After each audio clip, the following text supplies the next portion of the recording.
গলায় রুদ্রাক্ষ। বনতারায় শিবের মাথায় জল ঢেলে মেসি বললেন হর হর মহাদেব। রাতারাতি সফরসূচি দীর্ঘ করে তাকে বনতারায় উড়িয়ে নিয়ে যাওয়া হয়েছিল। সেই জন্য মোটা অঙ্কের গাটের কড়িও খরচ করতে হয়েছে আম্বানিদের। তবে অনন্ত আম্বানিদের চিড়িয়াখানায় একেবারে ধার্মিক অবতারে ধরা দিলেন লিওনেল মেসি। গলায় রুদ্রাক্ষের মালা পরে তিনি শিবের অভিষেক করলেন। সকলের সঙ্গে গলা মিলিয়ে বললেন হর হর মহাদেব।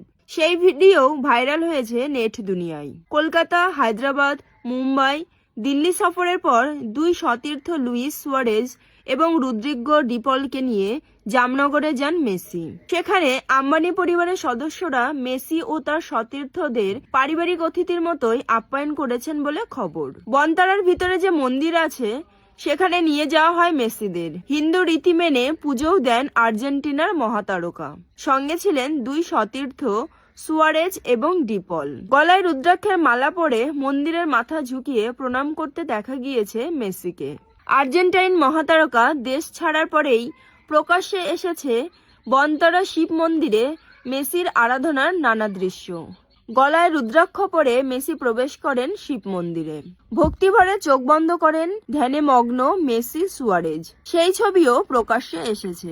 অনন্ত আম্বানির পাশে দাঁড়িয়ে শিবের মাথায় জল ঢালেন বিশ্বকাপ জয়ী মহাতারকা।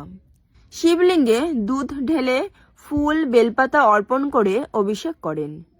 সবশেষে উপস্থিত প্রত্যেকের সঙ্গে গলা মিলিয়ে বলেন হর হর মহাদেব। জানা গিয়েছে মেসিদের পুরো চিড়িয়াখানা ঘুরিয়ে দেখিয়েছেন অনন্ত আম্বানি।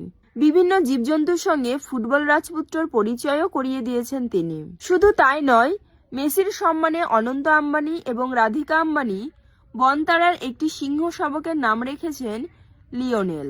এমনিতেই প্রায় 3000 একর বিস্তৃত বনতারায় 43 প্রজাতির 2000 প্রাণী রয়েছে। এশিয়ার বিরল সিংহ, তুষার চিতা, একশৃঙ্গ গন্ডার সহ একাধিক বিরলতম প্রাণীর বাসস্থান এই চিড়িয়াখানা।